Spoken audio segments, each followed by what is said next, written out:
Okay, please follow this tutorial exactly. So first you're going to pull up Gandalf.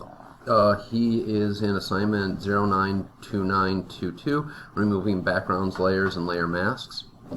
If your layers aren't available, which are over here, if you hit the F7 key, it'll toggle it off and on. Okay. So first thing we're going to do is we're going to unlock the background layer. And we're going to go layer, new, layer. And we're going to put it actually on the bottom. And for this one, I guess I'm going to make it black. It's actually not all that important. I'm going to hit G for gradient, but make sure I have the bucket tool selected. And make sure that I have the background layer selected. Now if I click, nothing happened because it's behind Gandalf. Okay. Now, if you get confused easily, which I do, sometimes it's great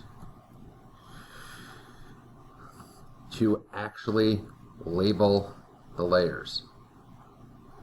And I'm just going to put this black background. Great. So that's the first part. Next, we're going to get rid of the background with Gandalf, and we're going to put in a different background. You would put in a zombie background or a vampire or whatever that happens to be. So there are a couple of ways to do this. So I can do select color range. I'm going to select here, and I'm going to go backwards. I want to make Gandalf basically black. Hit OK. So that's what was selected. Some of the stuff here is not good. Wouldn't be my first choice. So I'm going to hit Control D to deselect.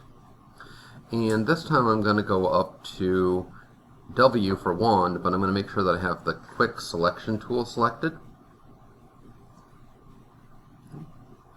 And I'm just going to start dragging along and see what it grabs. So it grabbed part of his hair, but I can go back and fix that.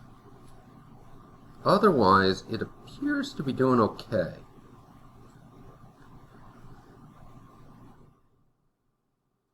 Okay, so it grabbed part of his staff, also a problem. So now I'm going to go to the minus. That looks good. Now I want to get part of the hair.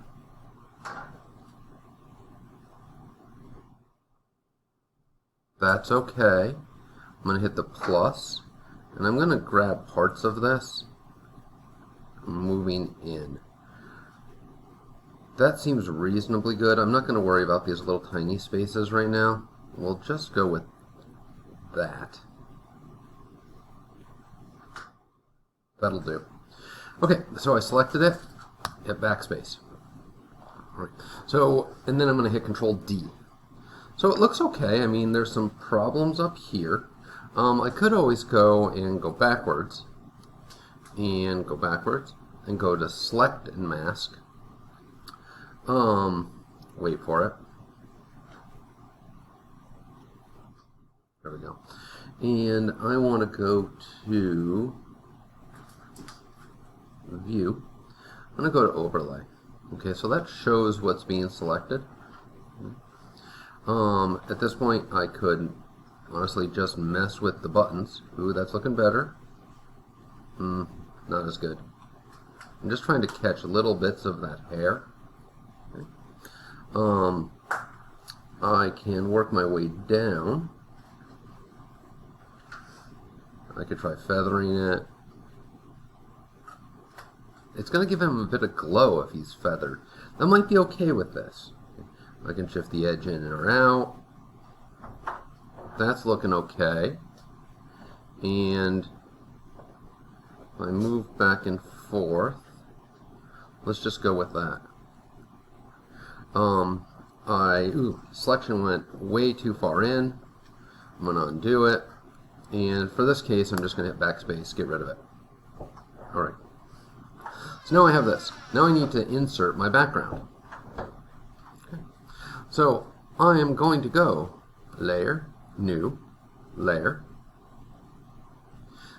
It's going to go on the top to start.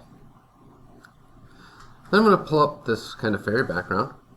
I'm going to hit Control A to select all, Control C to copy, it was on a separate document, and hit Control V to paste, and then hit Control T to transform. And I'm going to move this into space. Alright. So you'll notice that it's not exact, which I could fix. I'm going to move this up a little bit. And it's covering Gandalf. I need to finish off the transformation, and then I'm just going to take Gandalf and drag him on top. Right now it's not looking that great.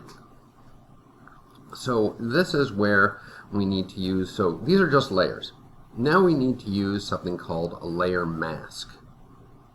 Alright, so I'm going to go up to Gandalf, and I'm going to go down where it says Add Layer Mask.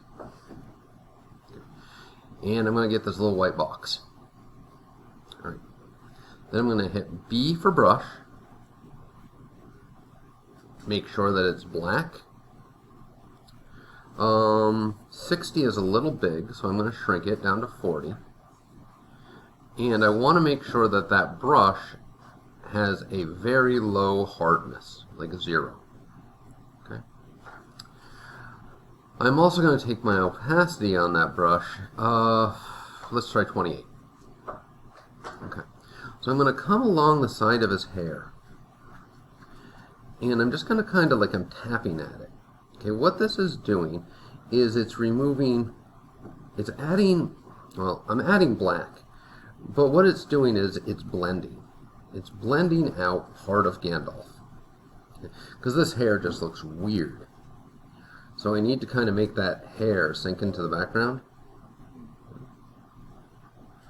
And, okay, because I don't want that edge. I want it just this soft fade. I may even fade it in to get rid of that white entirely. There we go. That's better. I also don't like these parts, so I'm going to shrink this down. And this is going to essentially remove little parts of Gandalf.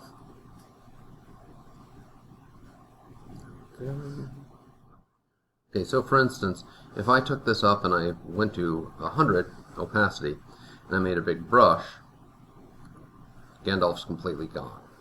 Okay? Because it's fading him in and out. Okay? So with layer masks, black will remove the thing on that layer mask, but if I switch back to white, white will put that thing back in. And what it allows you to do is do some fine-tuning on your work. And let me just, I gotta make sure I'm on brush, back to black.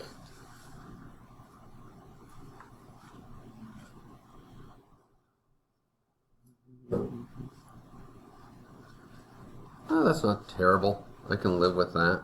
Okay, I can also go along this edge, and I don't want 100%. Again, I want to go way down with, not my flow. My flow should be all the way up, sorry. I want to go with my opacity and drop it way down, so that right along the edge, I'm just going to remove a little tiny bit. It helps to make it look like it's like the piece is integrated, and you didn't just plop something on top. That's working a whole lot better anyways. Okay. So next thing is I'm going to decide that Gandalf is going to, I don't know, let's put a giant wound on Gandalf. And I'm going to stop for a second. Okay, so I'm going to put a wound on his forehead. So I just grabbed a wound off the internet. I copied it. I tried to copy it. And then I'm going to paste it. Okay. Now obviously this wound is too big, so I'm going to hit Control T. I'm going to shrink it down, and we're going to give him a scar across his forehead. So we're going to take the scar in, we're going to move it there. And then I'm going to go down, and I'm going to make a layer mask. I go to black, and first thing is I'm just going to get rid of this stuff entirely. We don't want that side. We only want the, and I can take my opacity up to 100%. We just want the scar. Okay. So, and I guess I'll make the scar stop like around there. Okay, so now, oh, and I don't want a sharp scar, I want a soft scar, so I'm going to put the scar on like that. Okay. And then I'm going to go up to, I need to change the color. Image, adjustments, and I'm going to go to, oh, sorry, I've got to make sure that I go back and I select the actual image, not the layer mask, and I'm going to go Image, Adjustments, Saturation and Hue. I'm going to try to change this so that it's more like his skin color. Eee. This is tough. Okay, we'll try in there. And I'm going to drop the saturation. Okay, I'm getting closer. Still a little bit purple. That's certainly getting closer. Okay, and I'm going to play with my lightness. Oh, there we go. Okay, so see how I'm matching this skin tone? So it's getting really close.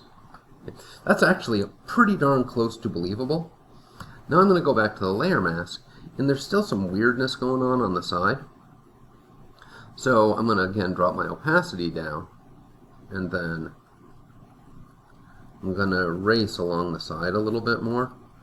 And I want his eyebrow to kind of come back in, so I'll put a little bit of the eyebrow there. That's actually looking like a decent scar. So that's the basics with, layer masks, and you should make this thing as close as you can to this. The only thing I want you to do is on your background layer, I want you to go to Image, Adjustments, Saturation and Hue, and I want you to change that background hue. Pretty cool, huh?